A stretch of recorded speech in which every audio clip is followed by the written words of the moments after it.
and welcome on Canal Do English for another edition of the program, The Forum. Today is a special edition because we are receiving as guest the Member of Parliament for the Jakiri Special Constituency that you all know. His name is Honorable Joseph Wirba. With him, we'll be talking about a number of issues, especially the courage with which he has in championing the Anglophone cause in this country.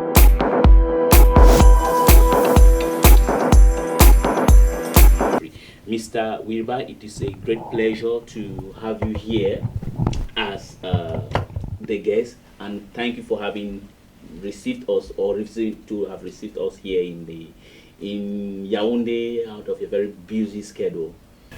Thank you, Elie. I'm really grateful, and while you may be commending what I am attempting to do or the efforts I'm putting in, I'm also commending yours, that of Canal de English for taking up our cause and making it shine to the rest of the world. I thank you very much. Okay, and I would like to ask this question because you have on your head a sledgehammer. Yeah. That is an arrest warrant. Yeah. Yet you have decided to come back into this country. What is really behind this type of extraordinary boldness of yours? I don't think we should call this boldness.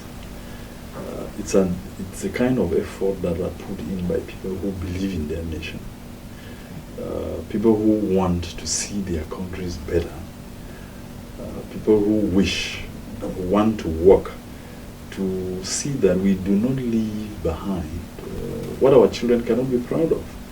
So part of the reason for my return was actually that after reflecting for a few months, I came to the conclusion that I had to come because I realized from our history, beginning from 1961, that our people have been permanently on the run, being chased by this government. Because the government have never understood that we are different. So they keep believing that the way we act and talk is against the law. I don't know what law they are talking about. And also to tell you that I concluded this running has to stop. If someone has to stop the running, you cannot stop the running by running. Mm-hmm. You have to stop the running by standing up to your oppressor and either going to jail or you get killed for it. If that is what pleases them, then they can do that insofar as that can guarantee that our people live in dignity. Okay. And the other question is, when you say you decided after reflection that our people have always been on the run, now you decided to come back. Good. But there is a rumor going around that you came back because the MPs of the SDF decided to back you, and that the chairman went over to convince you to come back. What do you make of that? No, come on. Yeah, that would be absolutely. Rumors are rumors, but I can only tell you the truth. That I personally have felt let down by my own party and by my own members of the party. So I felt let down because their fight for what I did ended up in private circles rather than in public. Because if the fight was for both the people and me, then the March session should have been the stormiest. They should have been able to hold that house to a standstill until they know where I am. So that's why I felt let down. I felt that, well, maybe to them they thought I had crossed some red line where they could not dare. So, but I don't blame them for it because the culture of fear that has been instituted in this country for over 55 years is too huge. And you need an extra pint of courage and patriotism to face up to it. So I really do not blame them. If they did what they did, maybe it's because they thought it would be safe to do that. But I have reminded them, like I reminded everybody, I am a man. I have a backbone. I can stand on my feet. And when I am moving in a direction like the one that has to do with the people of West Cameroon, I really don't worry about who comes along because I know the people are there. Good. Now, you have kind of brought up what I wanted to bring, but then the question that begs to be asked is this. Yes. So when you say your party has let you down, Yes. is it simply because the people in the party felt that you crossed a line, you said something around, and if yes, which line do you think you had crossed? No, it is for them to say to me. Parties, like any other organization in the world, have to be dynamic. They have to be moving with the changing times. And if the times are changing and the people are feeling differently, and I can sense that feeling and bring it into as part of our party fight, and the rest of the people think that I had gone across the board, then the problem becomes theirs, not mine, and not the people's. Because the people have a feeling that this is the kind of thing they need to be represented in. That someone needs to stand up and talk about us, not just in the whole mix of the Cameroonian nation, but us as we are. There is something I want to let you know, which is that a lot of people keep accusing me, oh, I said I come from a warrior culture. That's the truth. I come from a warrior culture. And in that culture, what we learned very early is that we are polygamous. So you learn diplomacy from when you are very young. Then you also learn, having many mothers and sisters and brothers, that you have to defend your own. All right. And sometimes when you have a violent father or a violent grandfather, you learn to defend yourself, your mother and your siblings at a very early age. So I had learned that a long time ago. In this case, in the case we are discussing, my mother, therefore, who is facing a violent father, is West Cameroon. And my siblings are the people of West Cameroon. And I'm talking about all of them. By all of them, I mean those who see the need for change, and those who have blinded themselves to change, meaning those who have chosen that their way of life will be licking the master's boots or licking the dishes behind the national kitchen in Yaounde. You know, I include all of them. Because in a struggle like this one, you exclude nobody. All right. So in representing all of them, I, therefore, from my background, know that sometimes even the people whose interests you defend get offended because they think that somehow you are taking away something from them. But I'm simply saying, I'm not taking something away from anybody, even those who believe that they are very, very much intertwined with the oppressor. I'm not taking anything away from them. I'm only telling them there is something better than what we have. And it is something that is a right for us to take. It's something that is a right for us to take. But along the line, I heard a number of people at SDF saying that why they let you down, as you said, was that the SDF is a national, a pan-Cameroonian organization. Sure. And that when you went back to your base and you had this heroic welcome, you started advocating restoration instead of trying to defend the oppression of the West Cameroonians. Well, I would say that's the language of the coward. That's the language of a coward, because a coward would always look for what excuse to take when it comes, because that's chit-chat, that's street talk, that's talk for the women folk, like we say in the warrior clans. It's talk for the women's folk, because when I stood up, I made it very clear. We have to go back to the foundation on which we founded this country. The two-state federation is what brought us here in the first place. And if anybody says we can no longer even mention it, then that person is actually saying that gradually in our union, and I have been saying it, the government suddenly got to a stage where it now felt that it has a colony in West Cameroon. That's what they are talking about. So even if they are talking about that, it does not disturb us, The only thing is, go for what works, go for what is real. And I'm simply telling my people, we need to stand up to oppression. We need to take our dignity back. We came into this union as a union of equals. When it turned around that equals now turn into something between a master and a servant, or a master and a slave, I do not know. I have not seen any reason, talking to these government ministers even before I became MP, I've not seen a reason why they've never put us together and come into a meeting to say, where is it hurting? What do we need to do? All right. Now, that is the attitude of a complete master. In fact, I would say that's the attitude of a slave master, because they never see themselves sitting down with the ordinary mortal to talk about what. Because if they believe in equality, why is it so difficult to sit down and talk? All right. And I'm now challenging them.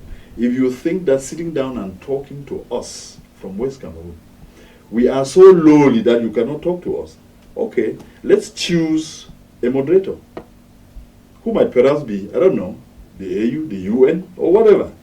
Choose one that we can talk through to you, the master, since you have taken this superior stage and believe that we either take what you give or you push the rest of us to jail, like you've pushed Congo, Ayapol, Fontaine, Mancho BBC, and the rest of them. Okay, because you cannot fix the problems of a country by chasing people with guns.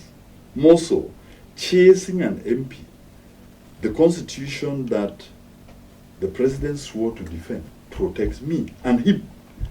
And if somebody can choose to put it on the side, to be chasing me like a common criminal, then something is wrong with this system and not with the people who are challenging it, like me or the people of West Cameroon. Yeah, but now you're absolutely correct in the way you are defending your project or whatever, or the campaign you are championing. I would like to ask you, because in your response, I want to come back when you said, like in the SDF, is it that the SDF, they are no longer, I mean, the hierarchy of the SDF, I mean, from the chairman, the MPs, the senators, they are no longer attuned to the reality, or let me put it simply, like the balance in Bamenda in the southwest region is that have they eaten soya? So that is the reason why they are afraid to stand up to defend someone like you. Well, I don't want to go to that because those are side issues. The point is, every political organization, like any other in the world, needs to learn to be sensitive to the issues that relate to their people. Personally, I believe there is something that the SDF ruling class has missed in this particular problem. They are missing something. If anybody believes that, like I gave you the example, that standing up to defend your mom or your siblings, like I said, in our warrior culture, standing up to defend them now means that you have now abandoned the other people. I will beg to differ. In fact, the only way you can defend the rest of Cameroon properly is to teach the rest of the world how you can defend your own first. Charity begins at home, and we're starting from home. So if you can defend them that well, and your party was given Cameroon, then you can defend the rest of Cameroon. Nobody should feel guilty. That includes my party, that includes everybody else in this country, that you shouldn't feel guilty defending what is yours. Because by defending our people, you are telling the rest of the country that that is how you can defend them as a party if you had the opportunity. So if you start suddenly feeling that if you identify with whom your mother is, then the rest of the people are going to run up against you. Personally, I would prefer to defend my mother and you run against me. Okay, which means, if I understand from your interpretation, the SDF has lost touch with the reality, so they don't have that capacity to govern this country anymore. Okay, if they cannot defend, let's metaphorically speaking, their mother, which is their base, is Anglophone Cameroon. No, to the contrary, instead, I told you there is something they are missing. And what they are missing is the feeling of the people of West Cameroon. They are missing the link that the people have been humiliated, have been oppressed, have been subjugated for so long. 55 or more years is a very, very long time. And a time comes when it boils over. So if we as a party cannot see that the boiling is already there, then it is the mistake of the party, because it is already there.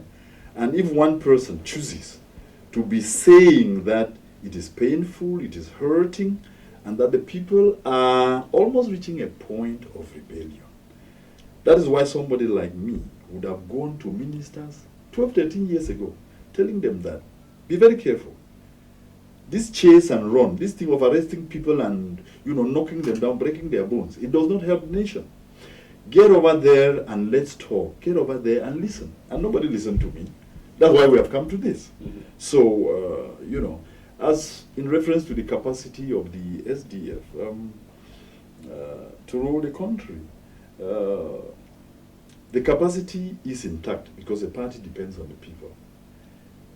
The point that may now be derailing the party from that original goal will be that if they neglect their own base, because whether you like it or not, the base of the party is in West Cameroon. If they neglect their own base with the hope that by just saying no, we're a national party, yes, everybody has a mother now. We are all Cameroonians. Each of us has their own mothers. Sure.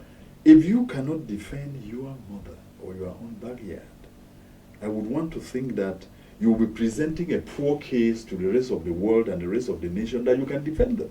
So to me, your strength will depend on how much you stand up for what is yours.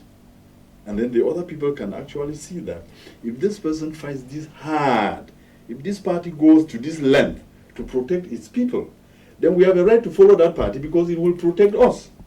So if the party misses that point, then they'll be missing a huge chunk of what could help the party and help the country.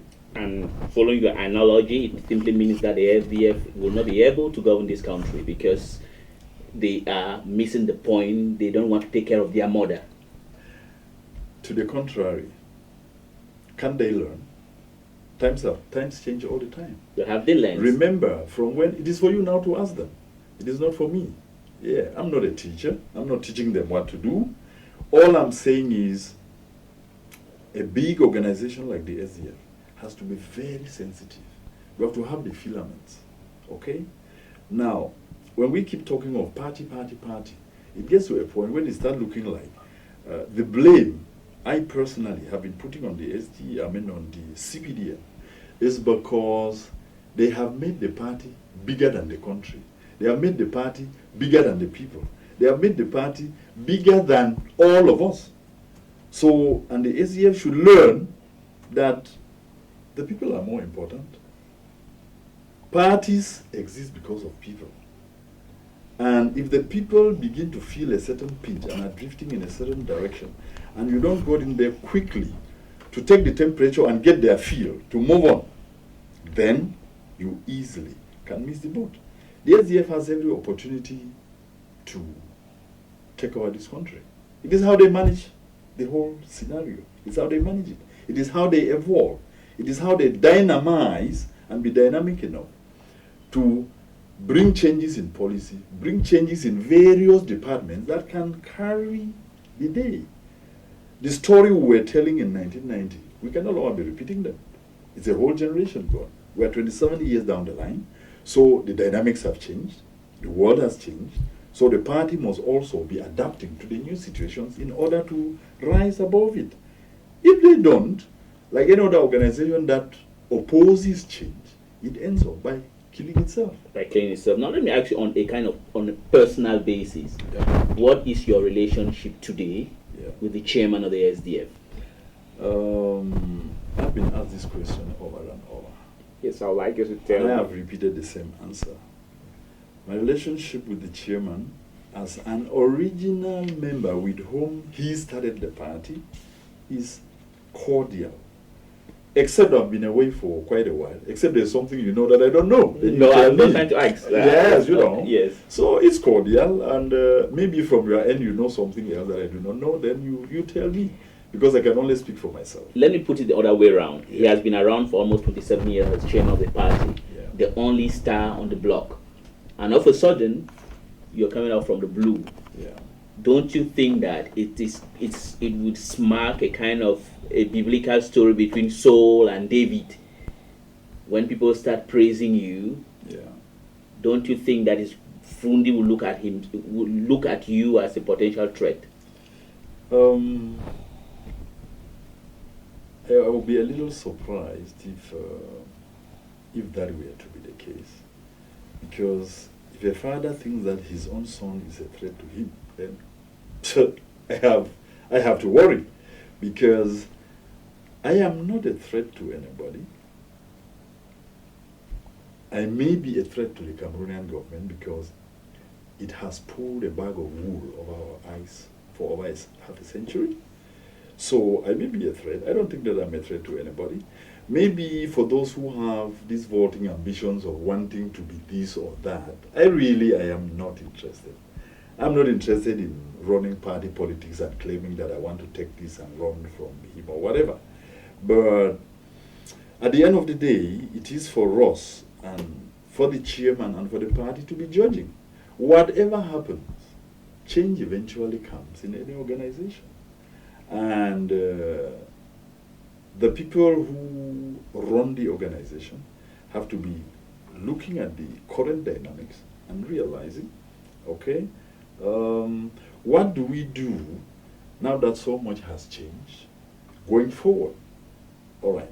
But if the issue were about ambition or about taking over from the next person, that's not Joe Wirba's interest.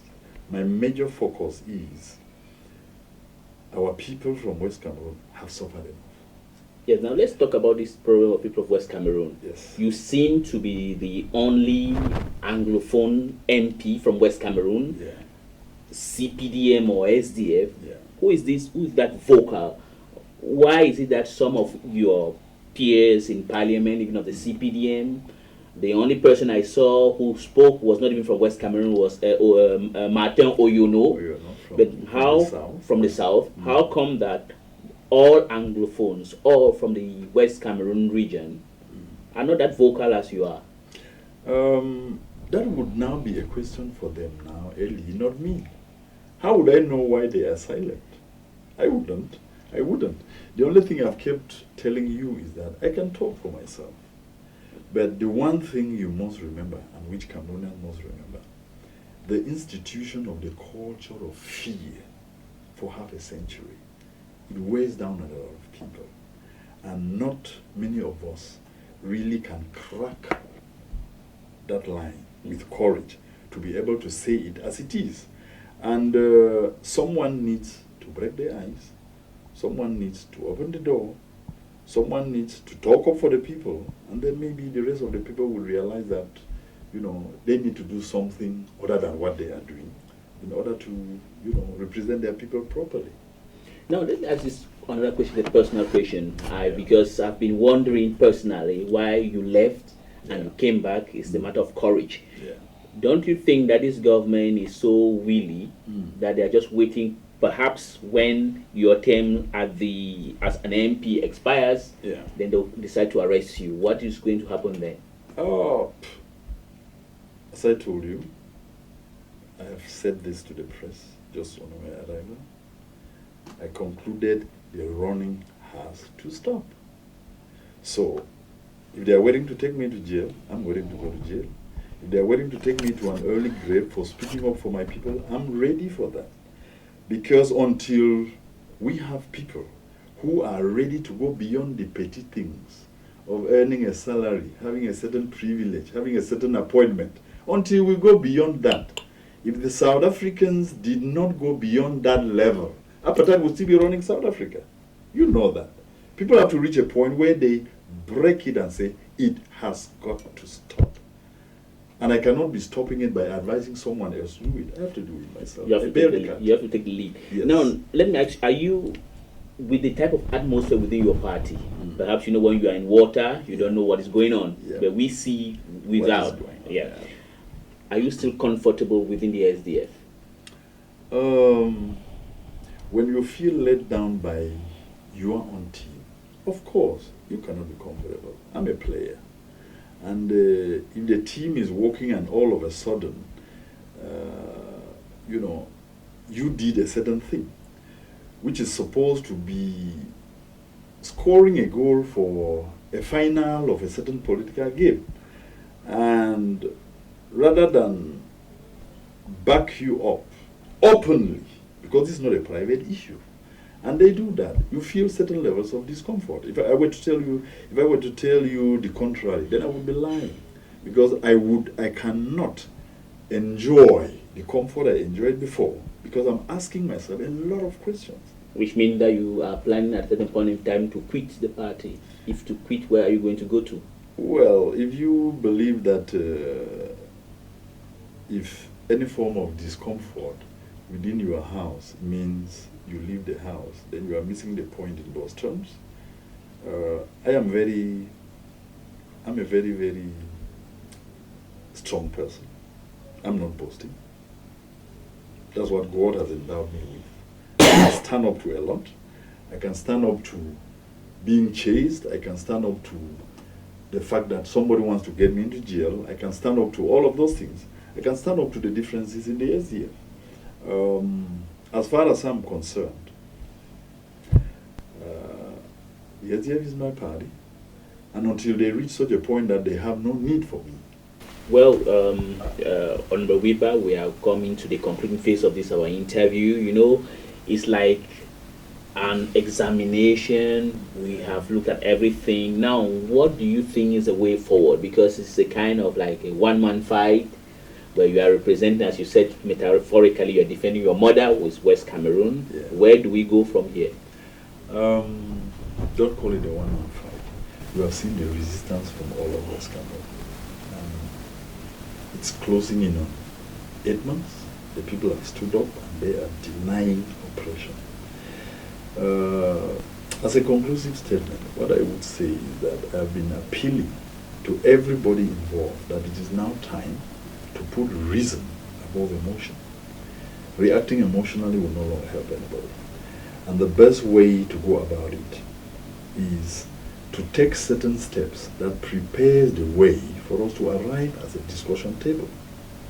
And the steps that need to be taken, they are very simple. The first thing, I was talking the other day, the Minister of Territorial Administration was in Parliament, and I told him the first thing, stop the reign of terror in West Cameroon. Our people don't deserve it. They are simply different. They are not criminals. That is the way our culture teaches us, to say no. And if the laws you have put in place cannot permit them to do those things, then repeal those laws. So, stop the reign of terror, number one. Release Bala, Fontem, Aya, and the rest of them that you've gathered and brought to Yaounde.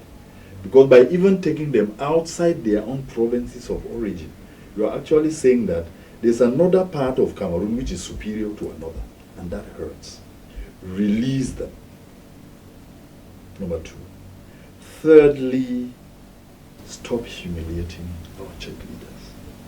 All these stories about dragging the bishops and the moderators and whoever to court, it does not help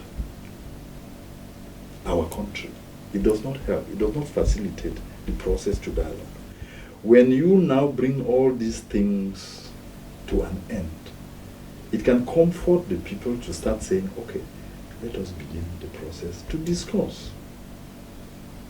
If they are ruling the country for us rather than for themselves, how can 1 million children be out of school and the government is not rushing to create a table where people can talk to get them back?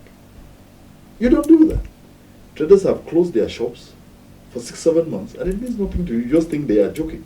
You cannot solve this problem by tricks. So that is the suggestion. Let's get ready, put reason over emotion, come to the table and start one by one detailing what the issues in West Cameroon, what the issues that have to do with the English-speaking peoples of Cameroon are. And here, we are not talking about giving us a few privileges. We are talking about giving us back what is our right, so that we can move the country forward. That's my idea. It's subjective, it's personal, but I think it could contribute to a lasting solution. Well, Honorable Wirba, it was a pleasure having you here, and we hope to have you more often than this, and we wish you all the best in this noble cause that you are championing. Thank you very much, Elie. I think the pleasure is mine, and for standing up this hard and for using your channels to really express our frustrations and our feelings. You are doing a bigger job than I'm doing. Thank you very much, sir. Thank you. It is on this note that we are putting an end to the special program today with the Honorable Joseph Wirba, who is the MP for the Jakiri Special Constituency in Bui Division in the Northwest region of Cameroon.